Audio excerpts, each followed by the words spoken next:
Émission spéciale Vincent, car nous sommes aujourd'hui, et on l'entend certainement en direct de Frépertuis City pour une émission où on va faire le tour du parc ensemble.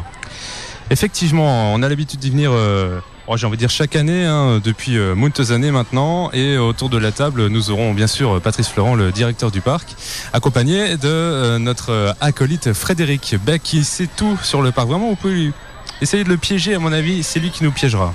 ça va être drôle, on va rigoler ensemble. Certainement les coulisses d'ailleurs, il sait tout sur le parc. Et comme tous les ans, voilà, une émission un peu spéciale. On va retrouver également les rendez-vous habituels de l'émission Made in Local. Tout à l'heure, 10h15, la chronique littéraire, le flash, mais entrecoupé de ces moments vérité sur ce parc d'attractions familial, certainement le plus célèbre des Vosges. On est à côté de l'entrée 1 d'ailleurs, si vous voulez nous rejoindre, vous pouvez tester en direct le parc pour nous. Nous aurons des testeurs également tout au long de cette émission qui viendront faire le point entre 12h et 12h30 sur les attractions qu'ils auront fait, des testeurs RCM. Ils nous feront vivre en direct les éclaboussures, les files d'attente qui sont pas si longues que ça d'ailleurs, et également tester la nourriture. Bon voilà, tour de parc. Nous recevrons également entre 13h et 14h, puisque les mercredis c'est Made in Local part en live. Nous recevrons le programmateur du festival Guitare de Saint-Dié-des-Vosges, Jean-Michel Ray, accompagné d'un groupe qui se produira en direct de Frépertuis City, le groupe Peggy Soul. Et oui, on fait pas les choses à moitié, Vincent, et ça sera après la pause déjeuner. Frédéric qui est un spécialiste, un érudit, une grosse tête du parc. Non, je suis juste un passionné. C'est déjà pas mal, je pense. C'est déjà pas mal. Et ce parc, tu l'as parcouru dans tous les recoins. Certainement pas. Enfin, je pense qu'il y a toujours à découvrir. Ouais, il y a toujours à découvrir. Il reste encore à découvrir. Ouais, il y a plein d'anecdotes que je connais pas encore et à chaque fois que je viens, j'en apprends d'autres. Alors, et ça, on en parlera. Et puis, ce parc, tu le connais, mais tu connais aussi beaucoup de parcs parce que tu es passionné de parcs d'attractions. Donc, on pourra comparer un petit peu au cours de cette émission. Une émission spéciale qui ne pourrait se faire sans de précieux invités, Vincent. Et ils sont autour de la table. Nous avons donc avec nous Patrice Florent, le directeur gérant du parc, et Frédéric qui sait tout sur le parc, qui gère le site FredFan. Alors on va débuter, c'est une question incontournable, Patrice Florent. L'hiver est souvent synonyme finalement de travaux. Le parc est fermé pour les touristes, pour le public, mais vous, c'est beaucoup de travaux qui sont réalisés. Qu'est-ce qu'on a fait cet hiver ? Alors déjà un petit bonjour à RCM, on est ravis de vous recevoir sur le parc, c'est toujours un plaisir. Effectivement, l'hiver c'est une période où on dit qu'on est en hibernation, mais en fait on n'est pas tout à fait en hibernation puisque on a quand même beaucoup à faire avec déjà il y a toute une partie du début d'hiver qui dure jusque la mi-novembre, qui est ce qu'on appelle l'hivernage, avec tout ce qui est nettoyage de tous les bassins, tous les vidanges, de tout ce qu'on peut avoir d'aquatique, et puis les protections des plantations dans la mesure où on peut le faire, comme les palmiers, ce qui n'est pas évident. Et puis ça va jusque la mi-novembre. Après on commence un petit peu à préparer l'entretien qu'on va faire en début de saison à partir de la mi-janvier. Donc généralement ça se prépare en atelier ou alors on fait de la peinture dans les bâtiments. On a des gros bâtiments de peinture et de rénovation. Cet hiver c'est le sombrero qui a été complètement démonté, la roue. Il y a toujours beaucoup de travail. Et puis on redémarre à partir de la mi-février avec réinstallation, aménagement des bordures, des palissades comme cette année, et puis le nettoyage du parc, Karcher, mise en eau des bassins, test des différentes attractions pour qu'elles puissent être réceptionnées une semaine avant l'ouverture du parc par l'organisme agréé sans problème. Le contrôle tous les ans. Oui, ça c'est impératif. Chaque année, nos attractions sont vérifiées par un organisme extérieur. Et donc, voilà, pour plus nous, le contrôle qu'on fait tous les jours quand le parc fonctionne, mais ça permet de partir sur un bon pied. Oui. Cet hiver, là, vous avez terminé un peu autour de la nouveauté de l'année dernière, le Timber Drop. Oui, Timber Drop avait été ouvert un petit peu, pas à la va-vite, mais c'est vrai que planter du séquoia au mois de juillet, c'est un peu tard, donc on a replanté des séquoias. Bien que là on les ait mis au mois d'avril, je suis pas sûr qu'ils reprennent tous, mais bon, on a essayé de refaire de la végétation. Il y avait quelques décors intérieurs qui n'avaient pas été terminés, donc obligatoirement vous avez toujours il y avait quand même quelque chose, des choses à fignoler sur les toilettes des pirates, pareil. Enfin il y avait pas mal de petits aménagements à faire, plus tous les aménagements qu'on a pu faire sur toutes nos palissades qui entourent les manèges. les calèches qui ont été remis en peinture, la roue panoramique qui a été démontée complètement pour repeindre. Voilà tous les vrais aménagements qu'on a fait. Après, on a fait des aménagements de confort, on a mis du chauffage dans le salon pour les jours exceptionnels où il fait un peu cru dans les Vosges.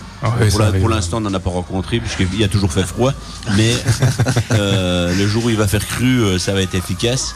Mais je pense que c'est pour bientôt.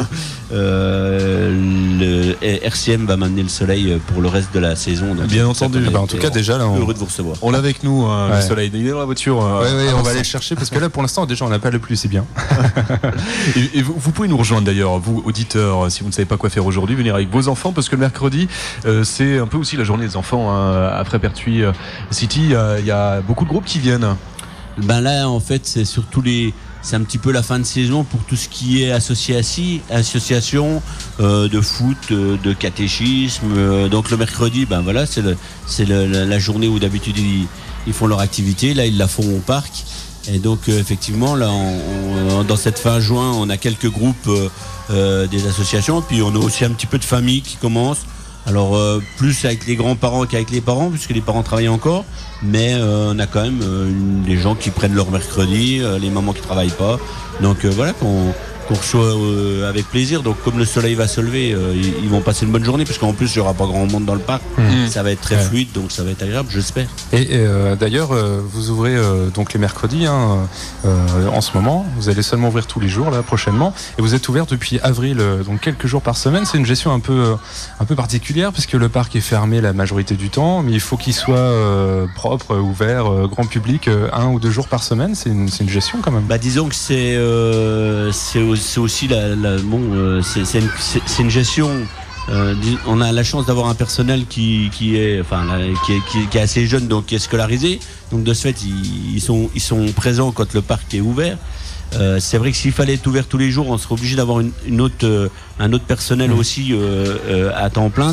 Ce serait certainement peut-être plus difficile parce qu'on est quand même loin des grandes villes et des gens qui cherchent du boulot à temps plein sur un parc d'attractions pour 6 mois, c'est plus difficile à trouver quand on est loin d'une grande ville. Donc pour l'instant, j'aurais tendance à dire que le planning nous plaît bien. Puis le début de saison, ça nous permet aussi, le temps qu'on est fermé, de profiner un petit peu le décor, tout ce qui n'a pas eu le temps d'être fait pour l'hiver, de bien tester les attractions, d'apporter les modifications nécessaires. Et puis voilà, pour être fin prêt à partir du mois de juin. Mais après, il faut le soleil et il faut que juillet-août, ça carbure plein pot. Et parce que votre saison réelle, vous la faites vraiment sur 2 mois, 3 mois maximum, quoi. Moi, je dirais même du 14 juillet au 25 août. Mais c'est vrai que on est ouvert depuis début avril, là, depuis le 7 avril jusqu'à fin septembre. Donc ça paraît une grande saison, mais en fait, ça fait que 123 jours d'ouverture. Et c'est là que non seulement il faut rembourser les prêts, parce que les banques prêtent, mais il faut aussi les rembourser. C'est un peu l'envers leur tour de bâton. Et puis, si on veut avoir des projets futurs, donc automatiquement, on se doit de faire quand même une bonne saison si on veut pouvoir progresser comme on l'a fait ces 10 dernières années. Et on en parlera un peu de l'évolution de ce parc-là, la fréquentation aussi. Gros chiffre l'an dernier, on le garde sous le coude pour en parler tout à l'heure. Frédéric Beck, on le rappelle, vous êtes spécialiste, on peut le dire quand même, des parcs d'attractions en France parce que vous les visitez beaucoup. L'hiver, c'est cette période d'activité, c'est la même pour tous les parcs? Ça dépend des parcs, hein. On en a quelques grands en Europe qui sont maintenant ouverts à l'année. Disneyland, il y a Efteling maintenant aux Pays-Bas. Et puis il y a d'autres parcs qui gardent des saisons comme Europa Park où ils ont une saison hivernale. Ils sont aussi entrecoupés de quelques mois de fermeture, mais ce qui leur permet aussi de faire des gros travaux, etc. Mais il y a quand même de quoi faire en hiver, je m'ennuie pas. Et ce temps de travail pour Frépertuis, il est bénéfique selon vous? Ça fonctionne, Frédéric? Je pense que vu sa localisation et puis sa clientèle, c'est ce qu'il lui faut. Enfin, c'est vrai que il faut se concentrer sur les mois où les gens sont réceptifs à venir en famille s'amuser et pour mieux se concentrer l'hiver sur vraiment remettre à flot l'ensemble et moi je pense que c'est un bon rythme pour Frépertuis. D'ailleurs, on le rappelle, tu gères un site de fans et tu as tes passe-droits à Frépertuis. Et l'hiver, les premières photos finalement de l'année du parc, la première actualité du parc, on la trouve sur FrepFan, puisque au courant mars, il y a une interview de Patrice avec un peu le bilan de l'hiver et les premières photos, les aménagements. Voilà, pour ceux qui aiment le côté coulisses, quoi, il faut aller sur FrepFan, quoi. Ouais, j'essaye. C'est vrai que du coup. Je suis un des seuls visiteurs à venir même en hiver, même quand le parc est fermé. Mais c'est parce que je sais qu'on m'ouvre toujours la porte. Donc, et effectivement, ça me permet de ramener un petit peu quelques nouvelles de ce qui se passe ici pour suivre un peu les chantiers. Et puis que d'autres fans ou d'autres amateurs du parc puissent le suivre même à distance. Et ça, on dit, Patrice, c'est un vrai plus, d'avoir Frédéric, FrepFan, pour la vie autour du parc Frépertuis. C'est déjà une grande fierté parce que seuls les gros parcs ont un site de fans. Je crois qu'on doit être un des seuls rares petits parcs en France, enfin entre guillemets, mais disons à notre échelle, 250 000 visiteurs, à avoir un site de fans et déjà depuis de nombreuses années. Donc je remercie ses créateurs. Mais en plus, c'est vrai que d'une part, ça donne l'occasion à beaucoup de monde de voir l'évolution, les travaux et tout ça. Et puis moi, ça me permet aussi d'avoir un vrai retour parce que Fredo, au-delà d'être webmaster, enfin animateur du site, et aussi de bons conseils. Et via les forums, il lance souvent des conversations avec lesquelles on a parlé et qui vont aussi pouvoir un petit peu ou m'indiquer, avoir des idées ou des non-idées que j'aurais pu avoir et qu'en fin de compte sont vite remis au placard parce que voilà, donc c'est en plus un bon partenaire conseil. Donc mais bon, si je le dis trop, après il va me demander des royalties pour ce que je fais. Donc ça sera plus cher.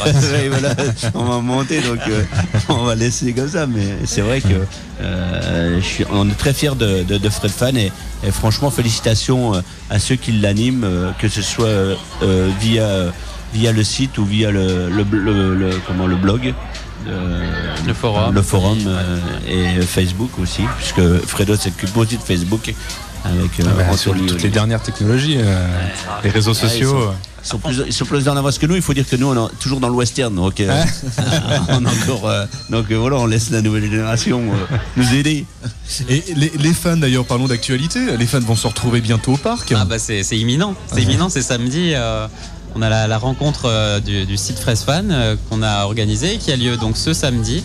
Et donc on sera un bon petit groupe de 25 environ. Et puis on a prévu une bonne petite journée pour bien s'amuser ensemble. Alors c'est quoi? C'est des défis à travers le parc, ce genre de choses? Voilà, alors tout au long de la journée, on a organisé des jeux par équipe et plein. Je peux pas en dévoiler trop. Il va y avoir de bonnes surprises. Ils t'écoutent là. Ah bah peut-être qu'ils écoutent. Ils sont à l'affût. En tout cas, tous les ans, on essaye d'organiser de nouveaux jeux sur les attractions et dans les allées du parc. Et l'idée, c'est que, bien sûr, toujours en accord avec le parc, on puisse essayer d'autres choses qu'on pourrait pas faire dans un parc normalement, dans une journée de visiteurs classiques. Et parlons alors, il y a les fans, il y a aussi le public, les visiteurs, les touristes. Je parlais d'un chiffre tout à l'heure. On était prêt l'an dernier d'atteindre les 250 000. Quasi. On a flirté, on a fait 249 500. Il faut conclure là. Exactement. Et donc, effectivement, ça a été notre meilleure saison, malgré un mois de juillet difficile. Timber Drop a été pour beaucoup parce qu'il a permis à beaucoup de gens de venir découvrir ce nouveau coaster. Et donc, ce qui a boosté un petit peu. Le début de saison avait été bon. Donc voilà, on va dans le bon sens, on va dans le sens montant, pourvu que cette année, au moins ça reste équivalent et voire le dépasser. On va pas vous demander de faire des pronostics, quoique, pourquoi pas à la fin de l'émission. Ce Timber Drop, donc ça a été une attraction importante pour développer peut-être une nouvelle clientèle aussi. Oui, c'est effectivement, ça a permis d'apporter une nouvelle clientèle. Enfin, disons pas une nouvelle clientèle, puisqu'il y a toujours comme notre clientèle habituelle. Mais c'est vrai que le manège à sensation dans la famille, ce qui faisait peur à un gamin de 6 ans il y a 10 ans, aujourd'hui il a fallu monter d'un cran. Timber Drop répond bien à cette attente puisqu'il est accessible à partir de 1,20 m. Il permet des sensations et il a généré effectivement une clientèle plus adolescente, moins réactif par rapport à la météo, c'est-à-dire que eux ils sont pas fixés sur le soleil absolument comme on pourrait être avec des familles, avec des petits enfants où là vraiment on choisit un jour ensoleillé. Eux ils se disent que en fin de compte s'il fait un peu moins beau, ils connaissent les parcs et donc il y aura un peu moins de monde. Donc tant mieux. Et donc on voit bien que on a eu plus d'ados et quand ils découvrent le parc, en fin de compte, ils se disent bah ouais, effectivement, il y a le cactus, il y a la cavalerie, il y a le pirate attack. Donc tout ça a fait que j'espère tout du moins que ça leur a plu. Et puis on a eu aussi une belle campagne médiatique via des sites, des forums, des magazines étrangers aussi, ce qui a permis à des chasseurs de coasters. Bon, en plus, la proximité d'Europa Park fait que souvent ils viennent à Europa Park essayer des coasters, et comme eux ils sont pas en manque d'en mettre régulièrement, ils en profitent pour venir tester Timberdrop, puisque il reste, malgré qu'il a perdu son record du monde, qui n'a d'ailleurs pas gardé longtemps, mais il l'a perdu, il reste encore le record d'Europe, et donc et puis il reste dans sa configuration toujours le seul coaster de ce style autre qu'au nord de l'Angleterre. Donc voilà, c'est toujours intéressant de savoir que dans l'est des Vosges, ici, après Berthier, il y a un coaster assez amusant pour tout le monde. c'est un coût, comme une attraction comme celle-là.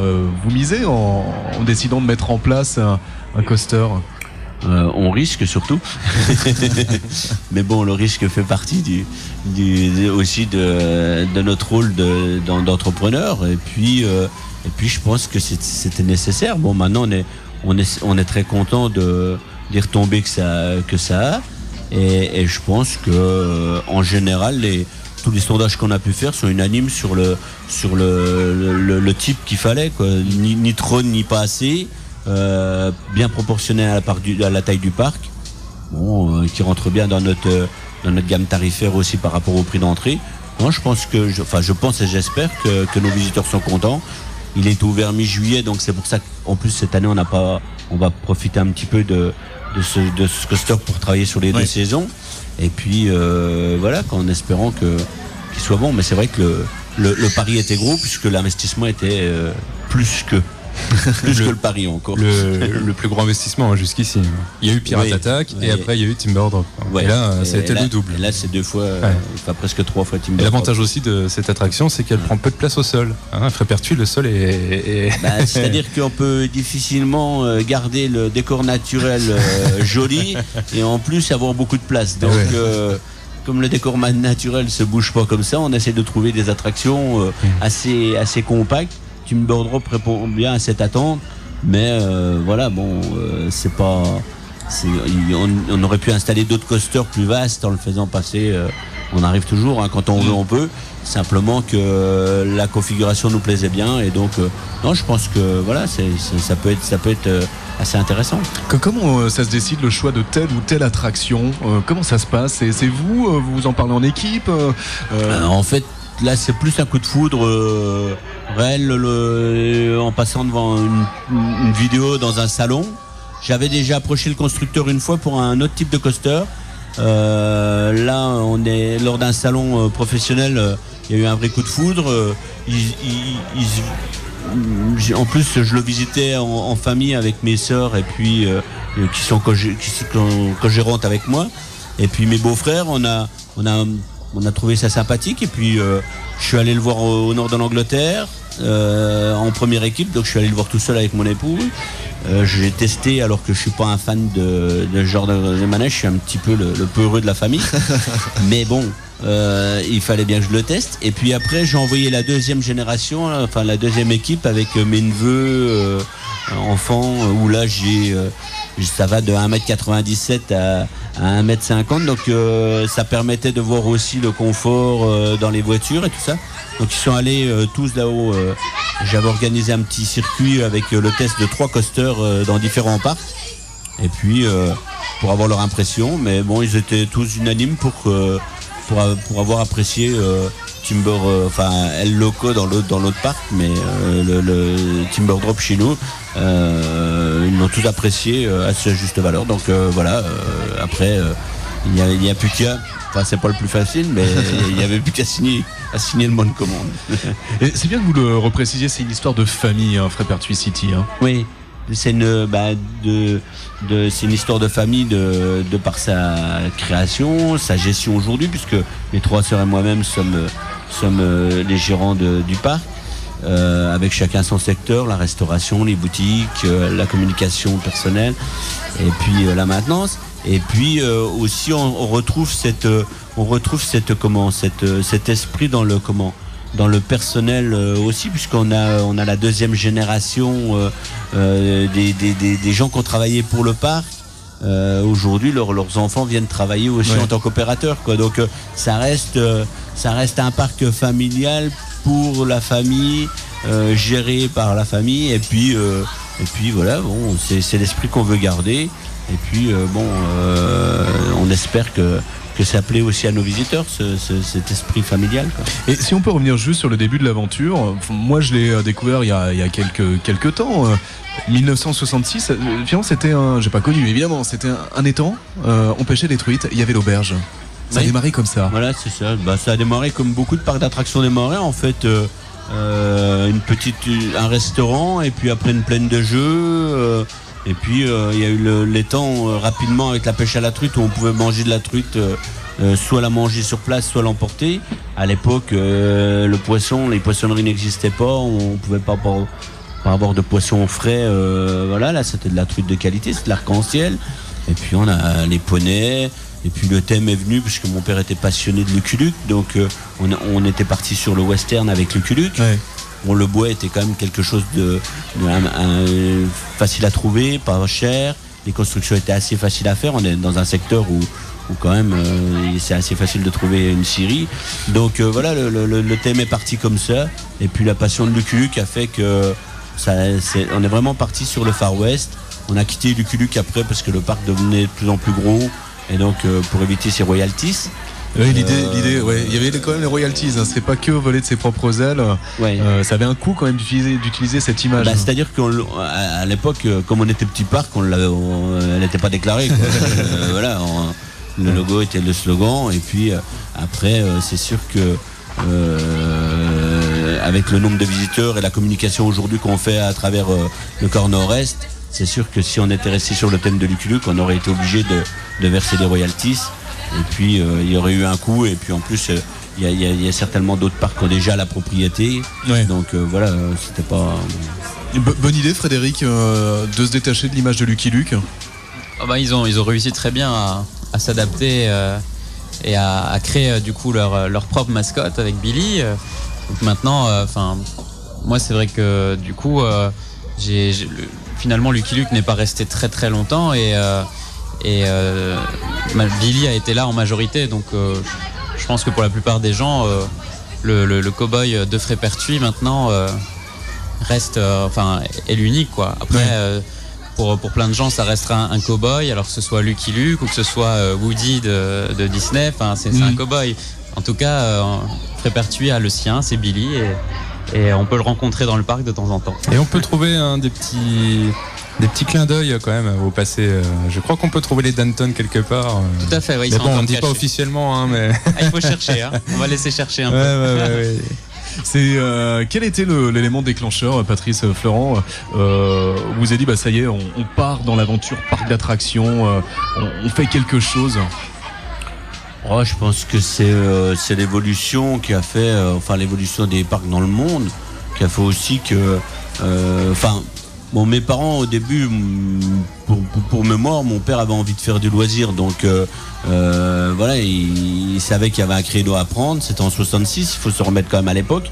Il fallait être courageux, parce qu'aller voir une banque pour dire on va faire du loisir en 66, il regardait, il disait il faut acheter une camisole.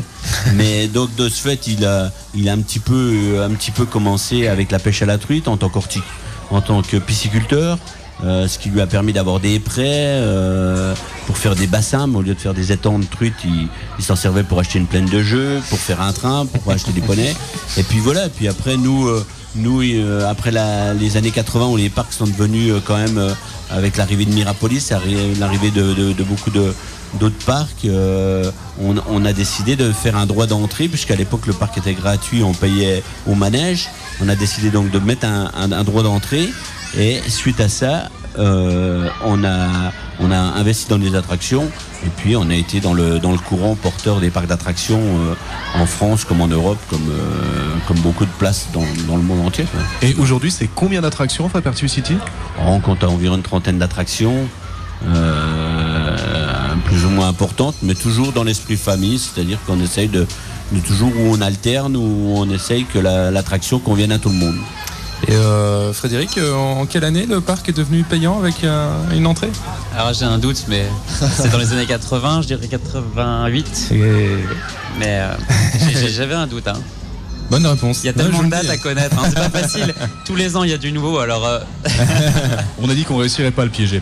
En fait, il y a deux dates, quoi. Il y a 66 qu'on retrouve d'ailleurs sur l'Express, que vous avez refait récemment pour le côté clin d'œil, et 88 première entrée payante avec le reste gratuit, quoi. Voilà.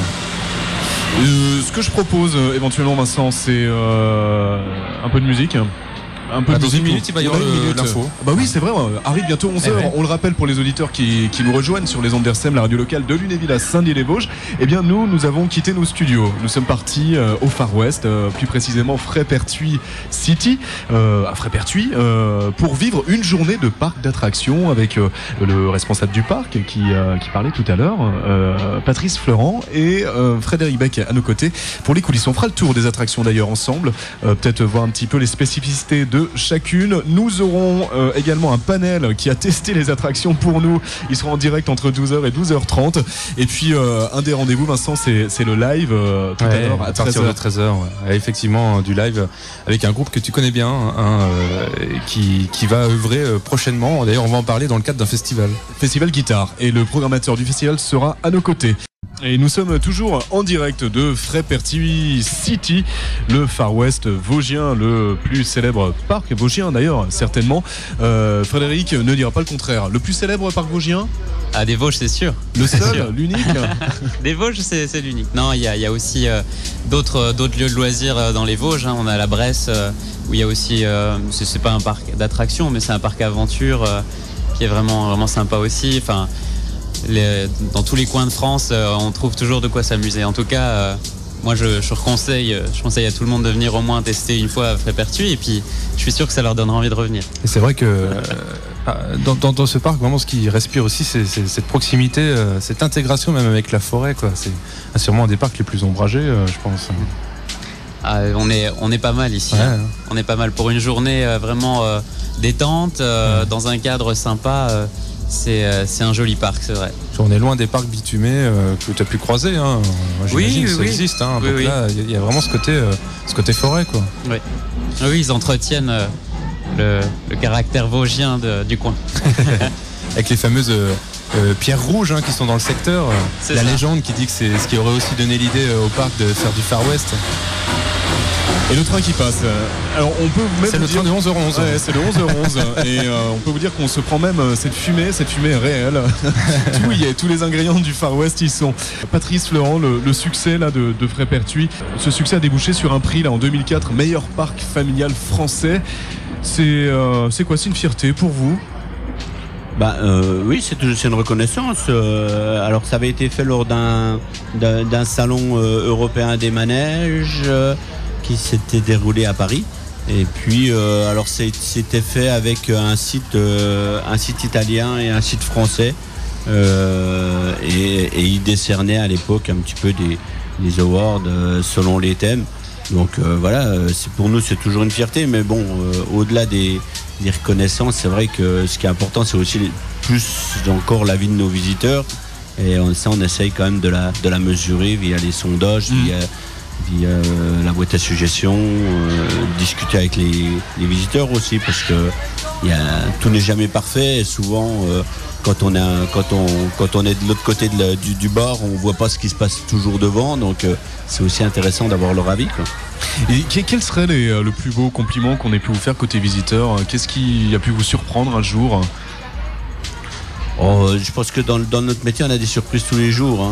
C'est vrai que il y a beaucoup différentes petites choses, mais souvent dans les suggestions qu'on peut avoir dans la boîte à suggestions, il y a des messages de sympathie, des gens qui renvoient des courriers pour dire merci, et ça, je trouve que c'est à l'heure où on est, j'aurais tendance à dire en France, des éternels insatisfaits, eux comme moi. C'est vrai que c'est toujours agréable d'avoir des gens qui prennent le temps d'envoyer un courrier de remerciement ou de félicitations. Voilà, pour nous c'est toujours très flatteur et on en est très fiers. Et les clients, les touristes viennent de loin. Tout à l'heure, j'ai discuté avec une Allemande. On vient de très loin pour aller à Frépertuis City, vous le savez ou... Alors, je suis pas certain qu'elle vienne que pour le parc. Maintenant, si elle vient que pour le parc, c'est une belle fierté. C'est vrai que si on prend un compas, on peut faire un cercle entre 180 km autour du parc. Je pense que c'est surtout notre grosse zone de chalandise. Après, il y a toute une partie de touristes aussi. Les Vosges sont quand même un département touristique relativement bien aménagé en camping, en hôtellerie de plein air avec mobil-home, les hôtels. Donc, il y en a une clientèle hollandaise importante. Puis maintenant, les Allemands, les Suisses, Belges, Luxembourgeois. Donc, c'est bien, quoi. Ça veut dire que au moins quand ils viennent, pas spécialement pour le parc, mais quand ils viennent en Lorraine, voilà, ils viennent faire un tour à Frépertuis, soit parce qu'ils en ont entendu parler, soit parce qu'il y a eu une bonne communication de fait sur leur lieu d'hébergement. Et donc, pour nous, c'est bien. Nos prospectus, ils peuvent avoir à l'entrée du parc une traduction en anglais et en allemand, et en hollandais aussi, en néerlandais. Donc ce qui leur permet d'avoir plus facile sur le parc pour se repérer. Voilà, quand on essaye d'apporter ces petits détails de communication, mais qui sont aussi importants pour eux, quoi. Et on parlera de la place du parc tout à l'heure. À nos côtés, Frédéric, qui, je le disais tout à l'heure, certainement un des plus grands fans du parc, et qui a son site internet Fressfan. Fressfan, c'est ça. Ouais. Il est né comment, ce site ? Alors c'est un site qu'on a mis en place depuis 2006 et qu'on essaye de tenir à jour. Alors ce qui est bien, c'est qu'au parc, il y a tout le temps du nouveau. Ouais. Donc on a toujours un petit peu de quoi raconter. Et sinon, sur ce site, on y retrouve aussi tout l'historique du parc, quelques photos qui rappelleront plein de souvenirs à plein de gens, et puis voilà, un peu les coulisses du parc aussi, la petite histoire que tout le monde ne connaît pas. Et enfin voilà, je pense que sur ce site, tous ceux qui s'intéressent de près ou de loin au parc peuvent trouver quelque chose à lire d'intéressant. Qu'est-ce qu'il peut y avoir de croustillant d'ailleurs ? Petite anecdote sur une attraction ?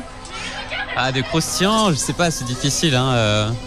Il y a plein de choses, mais là comme ça, c'est difficile. Allez, parlons, je sais pas. Des journées que Frédéric organise avec Fredfan chaque année. Par exemple. Alors c'est une communauté en fait. Alors en fait, il y a un forum qui est lié au site Fressfan, et du coup. C'est souvent du coup des amateurs de parcs d'attractions en général, ou alors des gens, parfois des saisonniers qui travaillent ici ou qui ont travaillé ici, qui sont inscrits sur ce forum, et puis n'importe qui peut s'inscrire. Et du coup, on discute un petit peu de tout et rien, et puis ce qui touche le parc, qui touche les autres parcs, ce qui peut inspirer le parc. Et on a décidé, c'est pareil, là cette année ça va être la 5e année, de faire chaque année donc une rencontre, histoire de se voir en vrai. C'est quand même mieux qu'à travers les écrans, et pour rendre un petit peu la journée plus drôle, on l'organise, on prévoit plein de jeux, on essaye de la ficeler un petit peu, et puis jusqu'à maintenant ça a fait des journées mémorables, et on espère que cette année ce sera pareil. Et du coup on fait quelques petits jeux assez rigolos, et par exemple, qui a bien marqué les gens, c'est en fait on a placé dans la cavalerie. Donc, pour les gens qui voient pas, c'est une attraction au fond du parc où vous êtes assis à califourchon sur un cheval, sur un disque, et il pivote après sur un rail qui est en fer à cheval. Il faut le voir, c'est un peu compliqué à expliquer. Mais du coup, on les a installés là-dedans, et on leur a donné à chacun 2 gobelets remplis d'eau. Et le but du jeu, en fait, était de conserver le maximum d'eau dans ces gobelets. Donc autant vous dire que c'est pas toujours réussi, mais en tout cas une bonne partie de rigolade, hein, ça s'est bien terminé, hein, quelques éclaboussures, mais bon, pas autant que sur Pirate Attack. Ah bah non, mais là Pirate Attack, on en parlera tout à l'heure, hein, mais on ressort mouillé quoi. En espérant que notre panel de testeurs revienne tout à l'heure complètement trempé. Ouais, on saura s'ils sont passés à Pirate Attack. Hein. Oui, là on le voit tout de suite normalement. Oui. Frédéric, c'est quoi ton attraction préférée à Frépertuis City? Faut en choisir une. Hein. Une seule. Ouais, je vais quand même dire Timber Drop. Et pourquoi c'est parce que vraiment elle est originale. Comme vous l'avez dit, j'en ai déjà vu pas mal les attractions. J'aime bien aller en faire ailleurs et c'est vrai que celle-ci, c'est de ce modèle, enfin avec des éléments comme ça, c'est la seule que j'ai faite, ce qui est un vrai atout, hein, je pense pour le parc et ça ils l'ont bien compris. Mais vraiment, elle a quelque chose de fun, quoi. Elle passe bien, elle est accessible pour tout le monde et on a envie de la refaire, quoi. Quand on ressort, on a envie de la refaire. Elle est impressionnante de dehors, mais dedans, c'est vraiment bien dosé. Et qu'est-ce que tu aimerais voir, toi, comme attraction à Frépertuis City? Qu'est-ce que tu verrais de sympa ici? Alors là, ça, c'est la grande question. Hein. Parce que c'est vrai que comme tu tournes beaucoup sur les différents parcs, ça peut donner des idées de se dire tiens, pourquoi pas à Frépertuis? Il y a plein de choses qui peuvent venir. Après, ce qui importe surtout, je pense, c'est que ça s'intègre bien dans l'image du parc, que c'est un thème qui s'accorde à ce que c'est.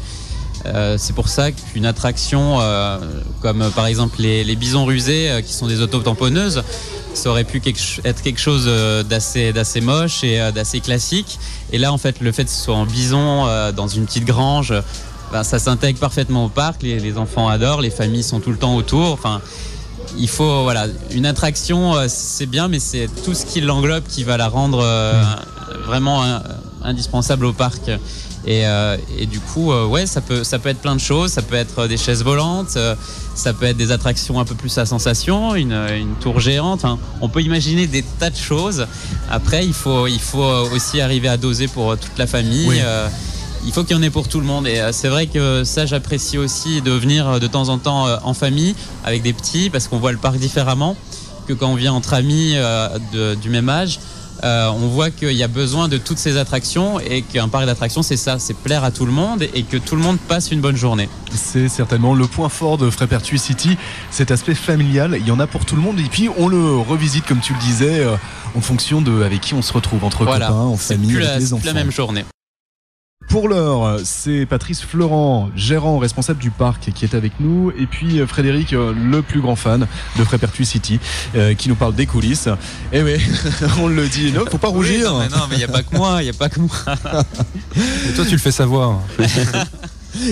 Patrice Florent, c'est un travail au quotidien. Là, vous étiez en train de regarder les attractions, si elles fonctionnaient. Vous êtes gérant, mais pas seulement, hein. Vous êtes sur le terrain, vous, toute la journée.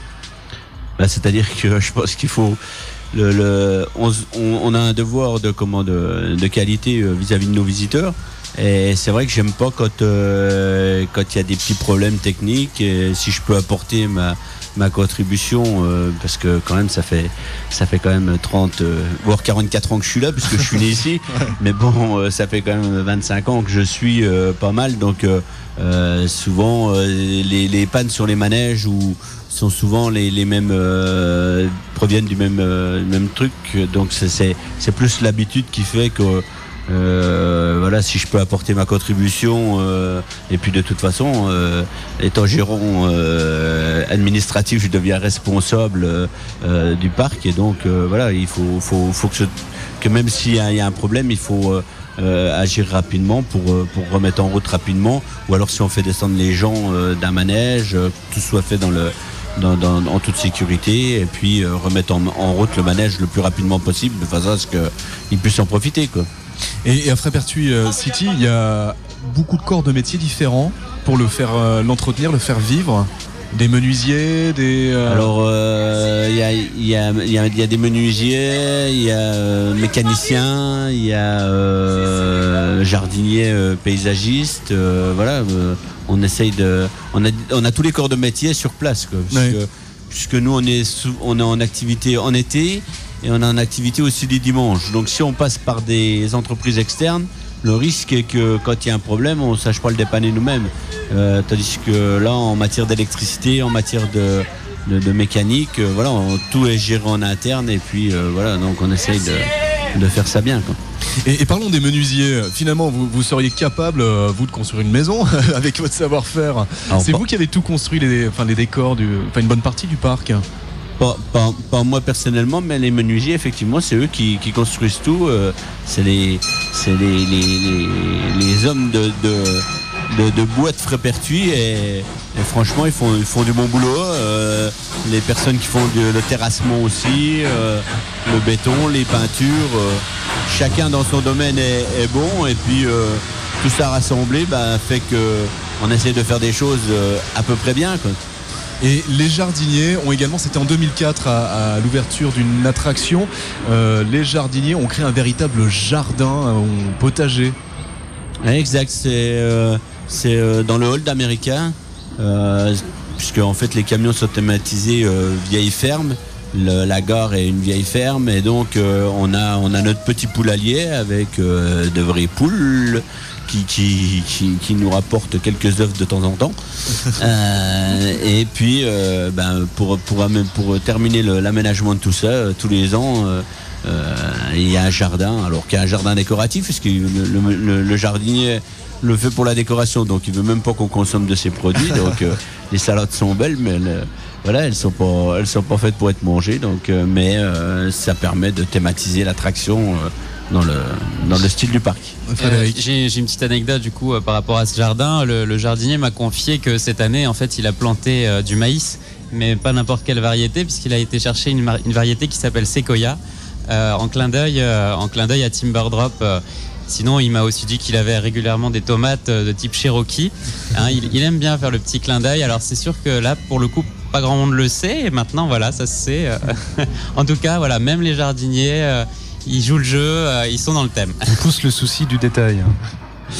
Et on parlait de la famille justement, les employés s'investissent vraiment dans ce parc-là. Vous parliez des saisonniers, cette armée de saisonniers, ils sont combien au total ? L'année dernière, on a dû signer 350 contrats saisonniers, donc c'est pas 350 sur une journée, puisqu'on est ouvert 7 jours sur 7. En général, ils viennent un jour sur 2. C'est beaucoup à 80% des étudiants quand même. Et puis il reste environ entre 2 et 4 saisons. Il y en a qui en sont à leur 7e saison. Tout dépend un petit peu, mais bon, généralement à partir de 16 ans, ça leur permet de financer une partie du permis de conduire. Et puis c'est le premier job, donc on peut être sur une grosse journée au maximum 150 entre ceux qui vont être là dès le matin pour le nettoyage, faire stationner les voitures, et puis les opérateurs d'attraction, ceux qui tiennent les boutiques, ceux qui sont dans la restauration, tous ceux qui s'occupent du nettoyage dans la journée et puis à la fermeture du parc.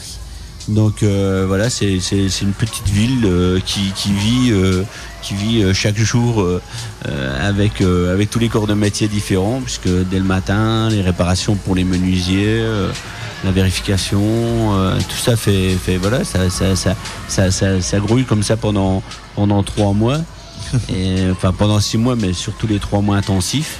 Et puis une quitte fin septembre avec pour certains le départ dans la vie active, et puis pour d'autres qu'on revoit l'année suivante.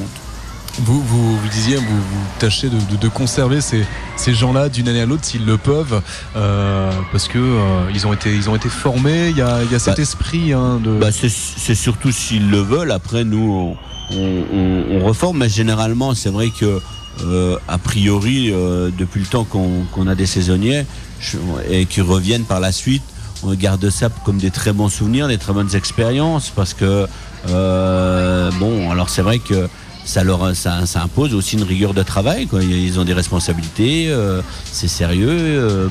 Pour beaucoup, c'est leur premier job, donc première fiche de paye, ouverture d'un compte en banque, immatriculation sociale.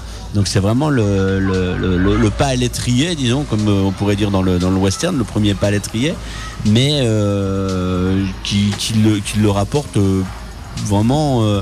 Je pense quelque chose un job relativement sympathique, puisqu'il y a des jobs d'été qui sont pas toujours évidents, Là, c'est quand même relativement agréable qu'on est dans un domaine où les clients sont venus pour s'amuser. Donc généralement, ils sont relativement de bonne humeur.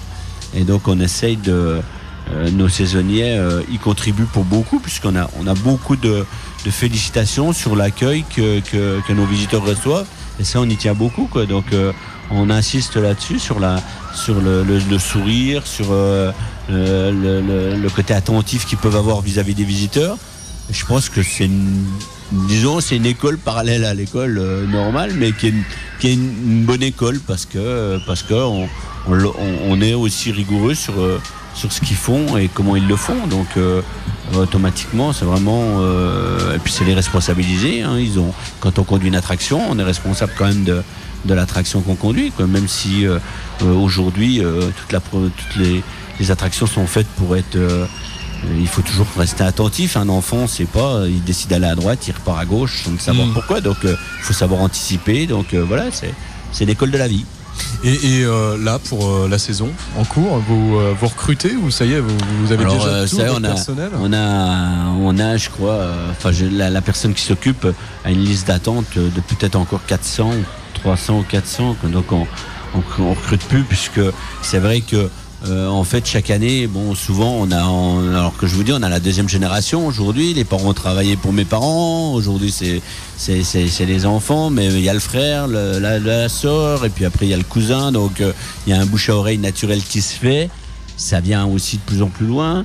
Il y a aussi une recherche d'emploi dans le tourisme importante aussi, parce qu'on a encore un des secteurs qui utilise beaucoup de ce personnel. Quand job d'été, il n'y a plus beaucoup d'entreprises, comme c'était le cas il y a 15 ou 20 ans, où des papeteries fermaient pendant un mois, prenaient des jeunes. Tout ça, ça devient de plus en plus rare. Donc on est encore dans les loisirs, c'est encore un secteur où ils utilisent encore beaucoup de ces jeunes saisonniers.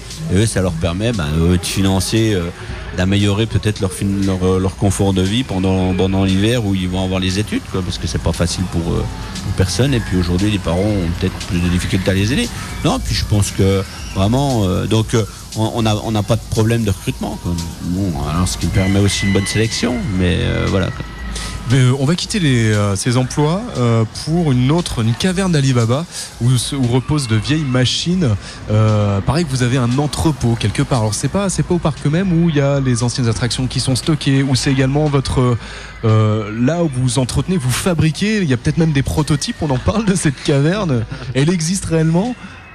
En fait, on a un atelier de maintenance, alors qui nous sert d'une part d'atelier de maintenance en hiver, qui est sur la zone industrielle de Rambervillers, qui est assez gros, qui fait 1300 mètres carrés, où là on est tout équipé avec le pont roulant, ce qui permet de pouvoir rentrer des grosses attractions, où on va faire la peinture, le ponçage, il est chauffé, donc ce qui permet de travailler par des températures, comme on a pu le connaître cet hiver, froides. Et c'est vrai que le jardinier en hiver, à moins 22, il peut rien faire dans la terre, quoi. Donc il faut savoir être polyvalent dans les parcs d'attractions. Donc le jardinier se transforme en peintre ou en ponceur, ou voilà, ce qui nous permet de le garder à l'année. Et puis effectivement dans cet atelier, on y stocke ou des protos, ou des essais qu'on a fait, ou des anciennes attractions, ou des bouts d'attractions, ou des différentes choses qu'on stocke, qu'on se dit peut-être qu'un jour ça servira, puis des fois oui, on le ressort, on dit tiens, pourquoi pas, ça peut resservir comme décor. Alors est-ce que vous avez encore le tonneau où on courait dedans et on tombait souvent? Non, le tonneau, non, il est parti en chauffage, parce que il est même pas, il a été brûlé sur place, parce que effectivement c'était quelque chose de volumineux. Par contre, le train, par exemple, qui était il y a 3 ans, donc est toujours là-bas dans nos ateliers. On ne sait pas si au début on dit on le garde en deuxième train, puis après le premier est tellement beau qu'on dit on ne remettra jamais le deuxième avec, et puis on se dit peut-être qu'il y a un autre parc qui cherchera un train qui sera intéressé pour le racheter, puis pour finir on se dit peut-être qu'on fera un jour un décor avec le train en fond qui rappellera à certains que ce train-là roule. Voilà, on le garde, et puis peut-être qu'un jour il partira en ferraille quand on n'aura plus de place, mais bon, ça c'est la vie d'une attraction, et on en a connu, comme la chenille qu'on avait, le circuit des neiges, là où tout est parti au ferraillage, parce que ça devient après inutile, sauf si on veut faire un musée, mais je je pense qu'il faut aller de l'avant et puis voilà quoi, il faut. Et le musée, on le trouve en ligne sur FabFan avec toutes les photos. Voilà. De nombreuses photos en tout cas, peut-être pas toutes, mais. On essaye. Ouais. On essaye, mais je trouve que c'est ça qui est bien ici aussi, c'est que, comme il l'a dit, ils vont de l'avant.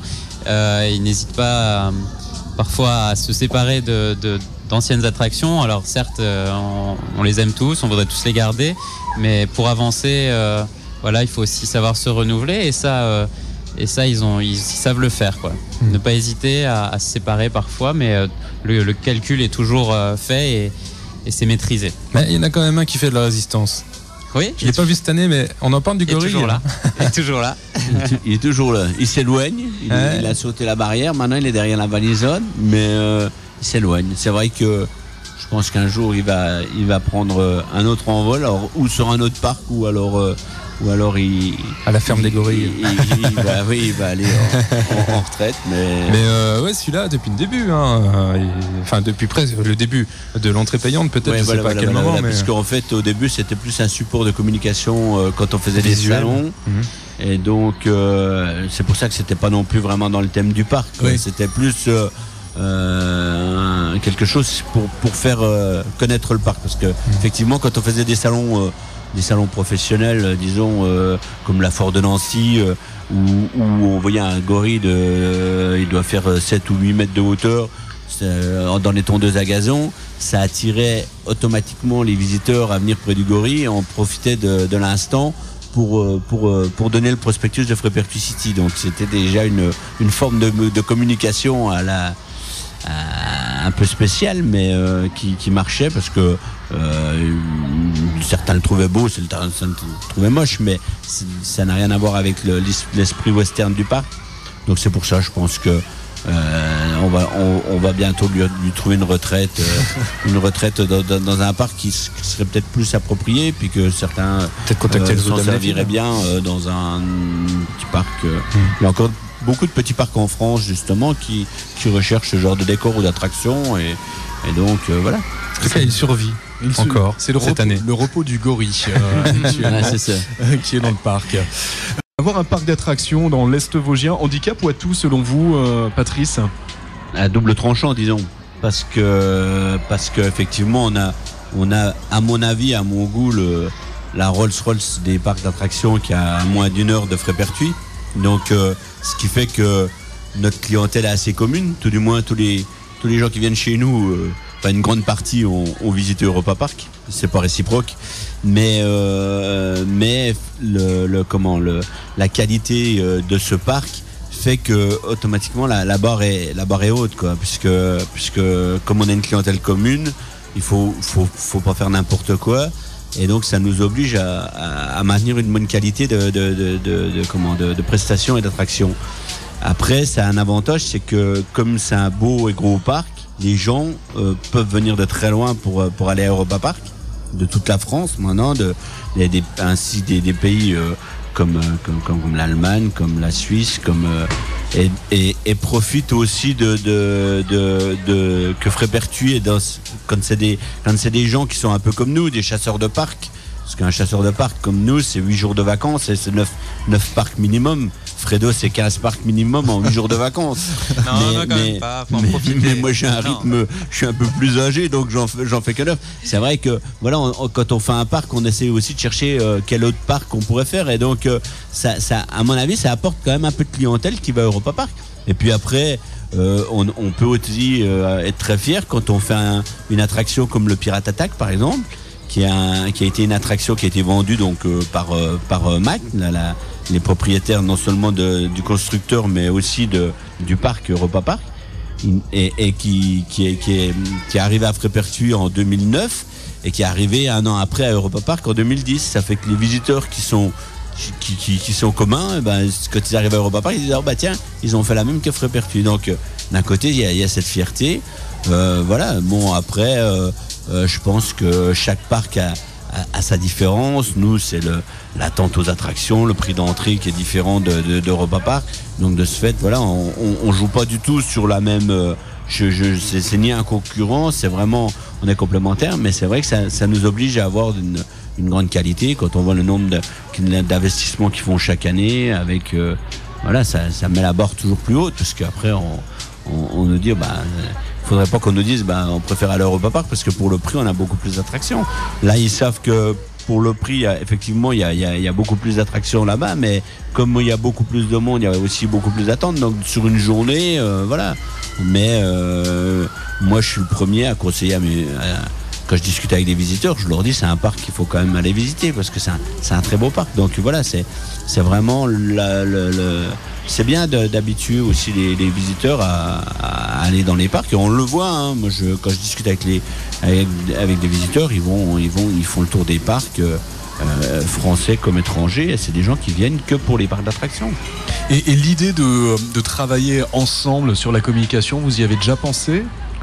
Alors ensemble avec des parcs comme Europa Park, ce serait pas envisageable parce que bon, déjà les structures sont pas les mêmes. Et puis de toute façon, alors on a déjà fait quelques partenariats avec des sites différents, parce que quand on fait 2 sites identiques, ça fonctionne pas. Quand on fait avec des sites différents, un petit peu différents, ça peut fonctionner encore. On l'avait testé à une époque avec le parc de Sainte-Croix. Les retombées sont pas les mêmes. Donc voilà, on fait. Je pense que chacun sa communication. Nous, on fait des animations différentes. C'est bien. Voilà, on essaye de trouver des jeux dans les animations de supermarchés. Puis après, quand on se retrouve tous les parcs ensemble, quand il y a des salons, comme la semaine prochaine, je crois, Place Carrière à Nancy, où il y a la Lorraine en fête, ou je sais plus le titre de la manifestation. Où il y a la Lorraine est formidable. Voilà, excusez-moi, merci. Où ils nous ont invités pour participer à cette manifestation. Donc là, voilà, c'est intéressant parce qu'il va y avoir tous les sites de loisirs d'été. Donc chacun aura sa différence et avec des animations différentes. Donc voilà. Vous parliez des tarifs tout à l'heure de Frais-Pertuis. C'est le juste tarif, Frédéric, par rapport à la taille du parc. C'est un super rapport qualité-prix, je trouve. C'est super accessible aux familles. C'est une sortie facile à faire pour les gens de la région. Je dirais même le pass, c'est une superbe idée, et on peut venir facilement ici si on a le pass, juste une après-midi, juste quelques heures, prendre une glace, profiter du parc. Quand on a le pass, on voit le parc différemment aussi. On n'est pas à la course pour tout faire. On peut prendre le temps de se poser sur un banc ou sur une terrasse. On voit les choses différemment. Un pass à 46 € pour les adultes et 44 pour les enfants. C'est ça. Et puis si vous êtes là dans le parc, vous pouvez venir avec des questionnaires, certains questionnaires qui ont été distribués. Les bonnes réponses tirées en fin d'émission. Voilà, et repartiront avec ce fameux pass annuel. Ouais. Parlons tarifs. Allez, de 13 à 65 ans, 18,50 €. Voilà, ça y est, on en parle de ces tarifs. Voilà. C'est dit. C'est vrai que parmi tous les loisirs qui existent, les sports, le cinéma, les concerts, on a des tarifs qui sont beaucoup plus chers. Là, en fait, on a quand même l'opportunité, pour quelque chose de très raisonnable, de passer une journée en famille, des moments uniques. C'est vraiment quelque chose de particulier, à partager. Et il faut quand même préciser que malgré les dernières années avec les gros investissements, le prix du parc a augmenté, mais vraiment léger pour essayer de pas trop répercuter. C'est-à-dire que oui, bon, d'une part il y a une situation aussi actuelle qu'il faut pas trop augmenter non plus si on veut pas perdre de la clientèle. Et puis on a toujours en esprit, même si c'est plus rentable d'augmenter l'entrée que de vendre une barbe à papa, on préfère que nos visiteurs payent un petit peu moins cher l'entrée, mais que derrière ils puissent s'acheter ou un souvenir ou une glace ou une barbe à papa, qui fera que l'ensemble, le souvenir qu'ils auront de la journée à Frais-Pertuis sera bon, et pas dire on a allé à Frais-Pertuis, des attractions c'était bien, mais Voilà, il y a le petit plus, il y a la glace italienne, il y a ou dans les boutiques souvenirs, ce qu'ils vont pouvoir ramener avec les fiches du parc aux parents. Voilà, donc on essaye toujours de dire, voilà, on peut jouer une partie de jeu d'adresse ou des choses comme ça de façon à ramener une peluche. Ça, c'est des choses qu'on préfère, même si c'est facile quand on augmente de 50 centimes que le manège tourne ou pas. C'est plus profitable d'augmenter le prix d'entrée. Simplement que voilà, il faut que la personne garde un souvenir du parc sur l'ensemble de sa journée. Et je pense que ça passe aussi par alors même s'il amène son pique-nique, mais s'il amène pas son pique-nique, il y a le prix du repas en plus. Mais ainsi dans l'après-midi, il y a plein de petites stands qui font différents, des brochettes de fruits, des glaces, de la gaufre, la crêpe. Chaque petit stand fait des petits amuse-bouches d'enquête et de 4 heures. Et donc on préfère que les gens puissent en profiter aussi. Toute une stratégie économique, justement, trouver le juste équilibre. Et j'ai cru comprendre que également, parfois, une partie de vos entrées étaient reversées à des associations caritatives où il y a eu des actions de ce type. Alors, c'est-à-dire que alors là, c'était samedi dernier. C'est une opération nationale qui est faite avec l'association Petit Prince. Alors, je ne sais pas si tous vos éditeurs connaissent. C'est une association, c'est le rêve d'un jour. Donc, ils s'occupent d'enfants malades et ils leur offrent un rêve. Alors, pour de rencontrer Zinedine Zidane pour certains, d'aller voir Las Vegas pour d'autres. Donc, ça va du plus petit au plus gros rêve. Et donc, ils essayent d'aller jusqu'au bout du rêve de l'enfant. Donc, et ils le suivent tout au long de sa maladie, quoi. C'est-à-dire qu'un enfant va pouvoir aller une fois nager avec les dauphins, voilà, il va pouvoir faire 2 ou 3 rêves. Et notre syndicat national, donc, qui est le syndicat national des espaces de loisirs d'attractions culturelles, qui regroupe 130 parcs en France, s'est associé donc avec cette association pour faire une journée dans l'année où 50 centimes d'euros sont reversés par entrée à l'association. Là, ça s'est passé la semaine dernière, samedi dernier. Et pour eux, ça leur permet, alors d'une part, d'avoir des fonds pour réaliser les rêves. Et puis d'autre part, on est aussi partenaires. Certains parcs ont déjà accueilli. Le parc de Sainte-Croix, par exemple, je pense, a déjà accueilli des enfants qui rêvaient de s'occuper des animaux. Pourquoi pas, nous, un jour, quelqu'un qui rêve de conduire un manège, donc sera accepté sur une journée au parc. Donc voilà, donc il y a ça, et puis il y a aussi Timber Drop, donc oui. Timber Drop qui est le deuxième partenariat associatif. Donc c'est puisqu'en fait l'idée c'était de travailler un peu, puisque c'est la chute du bois. Le thème, c'est une grosse scierie, c'est des bûches de bois, et donc on a fait un petit peu dans la file d'attente un petit peu une sensibilisation sur la déforestation dans le monde. Et puis tous les 500 passagers, on reverse pour repiquer un arbre à une association donc qui s'appelle Un arbre pour la vie. Et donc cette association l'année dernière a dû pouvoir planter 293. Merci. J'étais pas précis. 293 arbres. 300, ça sera cette année. Oui. Ouais. Et donc,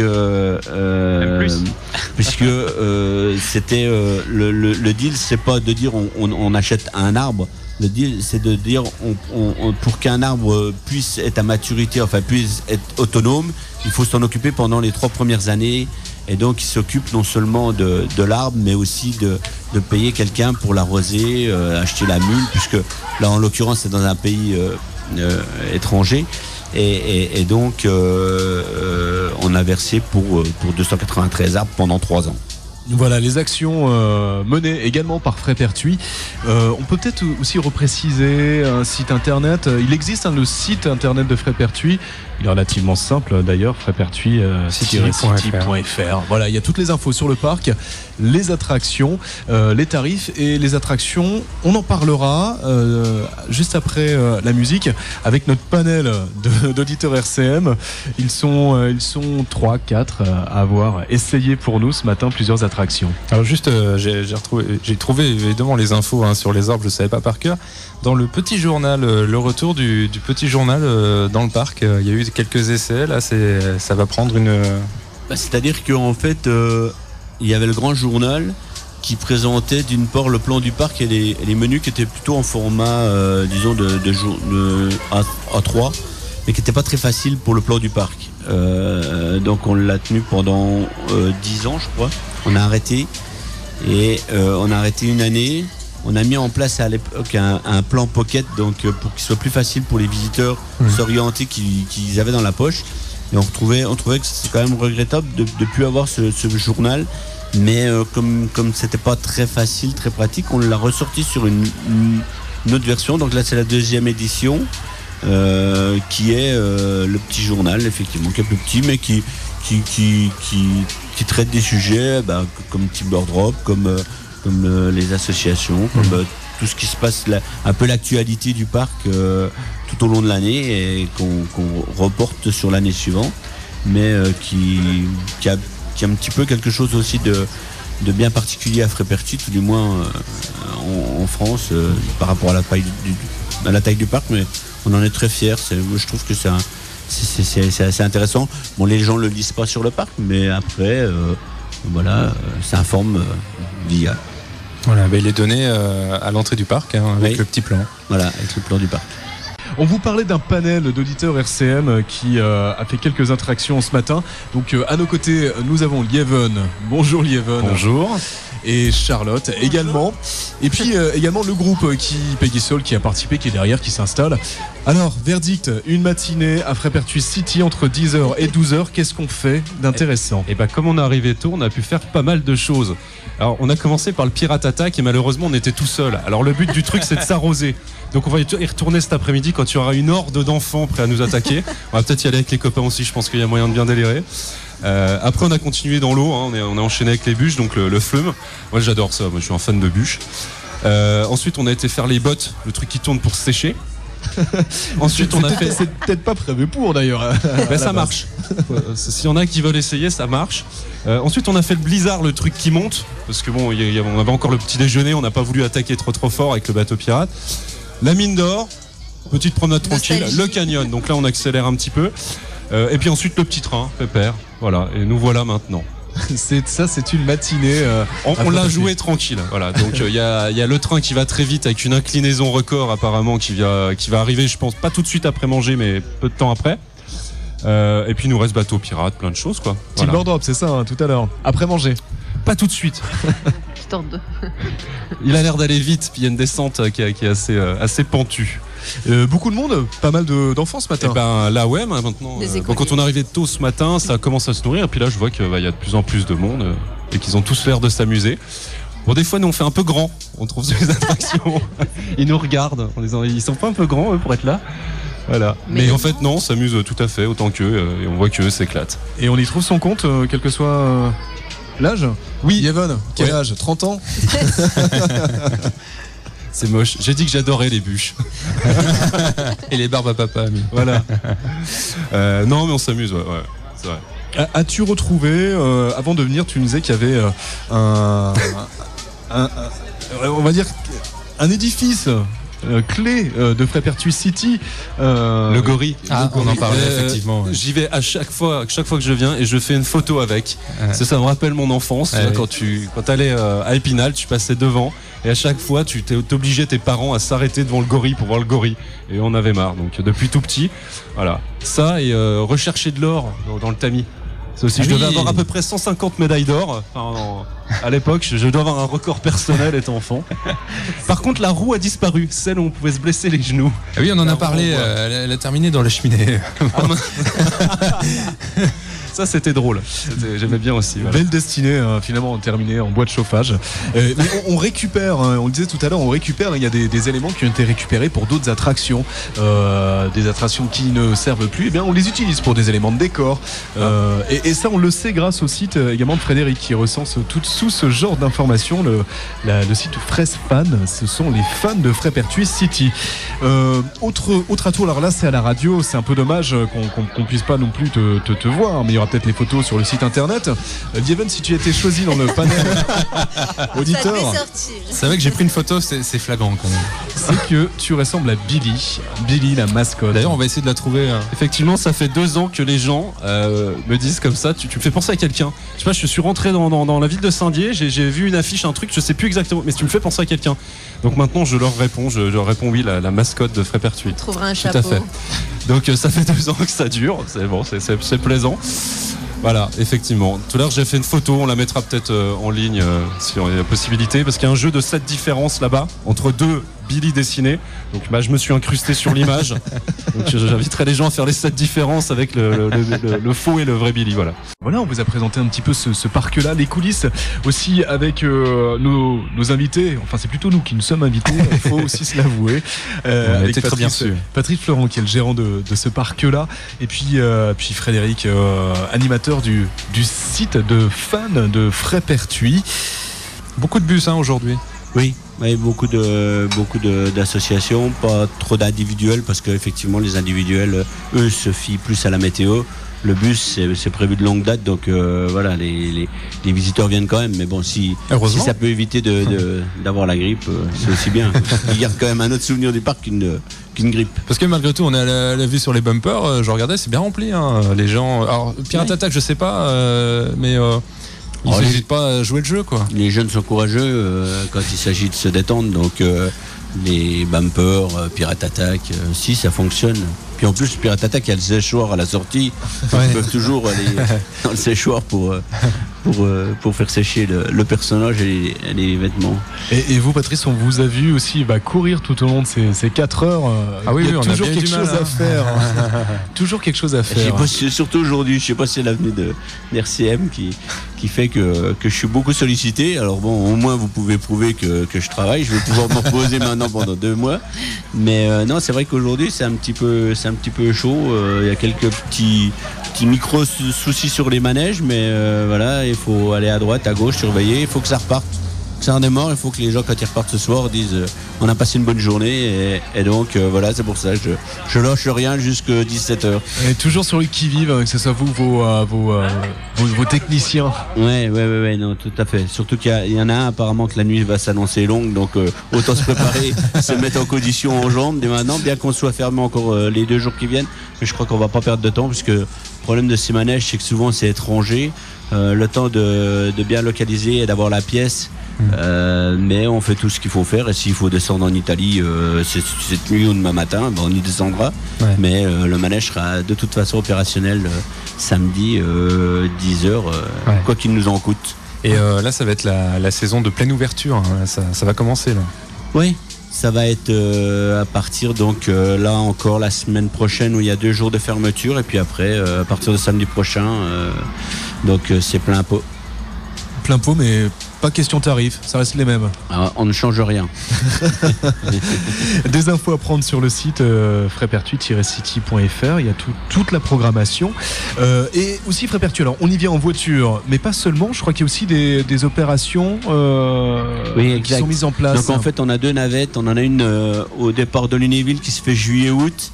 Enfin, en fait, c'est le prolongement de la ligne Lunéville-Bruyères, qui est en correspondance avec le Métrolore, le TER. C'était encore à l'époque où j'allais à l'école à Metz, c'est pour ça. Le TER Nancy-Metz, et donc elle vient jusqu'au parc déposer les visiteurs le matin, elle les récupère le soir. Pour ce qui est de Lunéville, et par contre, pour ce qui est de la ligne Épinal, donc qui part de la gare via le conseil général et Livido, je crois, c'est comme ça que ça s'appelle. C'est plus, alors c'est déjà commencé. Il faut se renseigner, parce que après ça va être, donc là maintenant c'est déjà les week-ends. Et puis pareil, à partir du samedi prochain, ça va être tous les jours, avec une arrivée vers 10h moins le quart devant le parc, et puis un retour aux alentours de 17h. Propertycity.fr pour tout savoir. On remercie aussi Frédéric qui a quand même posé une journée pour venir nous voir du côté. Ça m'a fait tellement plaisir de vous revoir. Bah ouais, c'est vrai, c'est sympa tous les ans. Et puis là, t'es venu en repérage pour la journée des fans. Ouais, tout à fait, ouais, c'est jamais perdu. C'est samedi, c'est ça? C'est samedi. Ouais. Samedi. Bon, bah comme ça, t'as pu repérer un peu les derniers petits détails. Oui, j'ai encore quelques petites choses à préparer. Bah écoutez, voilà, vraiment on vous remercie. On est très heureux d'avoir fait ce live de 4 heures depuis le parc. On est bien. Bah c'est nous qui vous remercions. On va y rester après, on va profiter, tiens. Ouais, on va aller. Allez, je vous emmène sur Timberdrop maintenant. Alors moi je prendrai des photos, voilà.